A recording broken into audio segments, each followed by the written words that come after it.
आज हम DP multi dimensional के सेकंड क्वेश्चन पे जा रहे हैं जिसका नाम है longest common subsequence. So this is the day 64 of solving 75 problems in 75 days. ये प्रॉब्लम में क्या है, हमें दो स्ट्रिंग दी हुई है टेक्स्ट 1 एंड टेक्स्ट 2 और ये दोनों स्ट्रिंग में जो लॉन्गेस्ट कॉमन सबसीक्वेंस है उसका लेंथ हमें रिटर्न करना है। अब सबसीक्वेंस क्या होता है कि हमारा जो ओरिजिनल टेक्स्ट है उसमें से हम कोई लेटर डिलीट करें या फिर कोई भी लेटर डिलीट ना करें और उसमें से हमें जो स्ट्रिंग मिलेगा उसको सबसीक्वेंस बोलते हैं। फॉर एग्जाम्पल, अगर हमारी ओरिजिनल टेक्स्ट है ABCDE तो इसमें जो एस है वो हमारा एक सबसीक्वेंस है, क्योंकि बी और डी को अगर डिलीट कर दे तो हमें ए, सी और ई मिलेगा। और अगर ऐसा सबसीक्वेंस दोनों ही स्ट्रिंग के लिए कॉमन होगा तो उसको हम कॉमन सबसीक्वेंस बोलेंगे। इसको हम डीपी से सॉल्व करेंगे तो उसके लिए हम एक मैट्रिक्स बना देंगे जिसमें हम डिनोट करेंगे कि पहले कॉलम में एम्प्टी स्ट्रिंग है, फिर दूसरे कॉलम में ए एंटर हुआ है स्ट्रिंग में, तीसरे कॉलम में बी एंटर हुआ, ऐसे जाके पूरी स्ट्रिंग एंटर होगी। और वैसे ही रोज में तो जब दोनों ही स्ट्रिंग नल होगी तो ऑफकोर्स कोई सबसीक्वेंस बनेगा ही नहीं, तो जीरो आंसर आ जाएगा।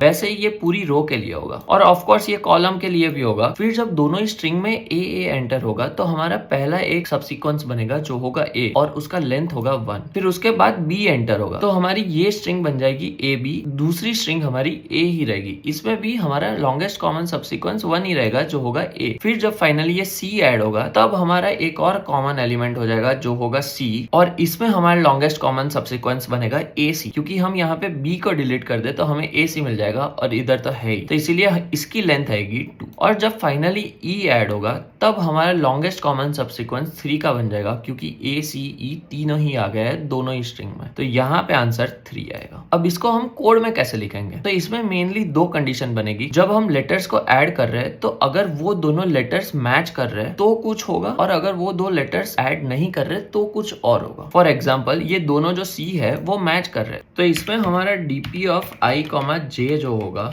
उसको हम क्या रिप्रेजेंट कर सकते हैं। तो इधर तो हमें पता है कि जब ये कैरेक्टर सेम हो जाएंगे एक और लेंथ बढ़ ही जाएगी क्योंकि कैरेक्टर सेम हो गया, तो यहाँ पे लिख सकते हैं 1 प्लस डीपी ऑफ। अब ये क्या होगा, हमारा सी तो आएगा ही और ये सी भी आएगा ही, तो वो दोनों के बिना की जो स्ट्रिंग थी जो है ए और ए बी, उसमें लॉन्गेस्ट कॉमन सबसीक्वेंस कितना था, तो उसमें है ये 1। तो उसमें क्या लिख सकते हैं कि DP of I minus 1 and DP of J minus 1 जो हमें ये वाला ब्लॉक देगा, तो उसमें +1 करेंगे तो हमें ये 2 मिल जाएगा। और दूसरा कंडीशन है कि वो दोनों लेटर्स मैच नहीं कर रहे, लेट्स से ये सी और ये ई, तो उसमें क्या होगा, या तो सी के बिना या तो ई के बिना उसमें जो मैक्सिमम होगा वही हमें कैरी फॉरवर्ड करना है। ये हमारी मेन कंडीशन होगी और जो लास्ट एलिमेंट होगा उसको हम रिटर्न करेंगे तो हमें आंसर मिल जाएगा। यहाँ पे मैं कोड स्निपेट डाल रहा हूँ और कोई भी डाउट हो तो कमेंट्स में पूछना और ऐसे ही वीडियोस के लिए फॉलो कर लेना।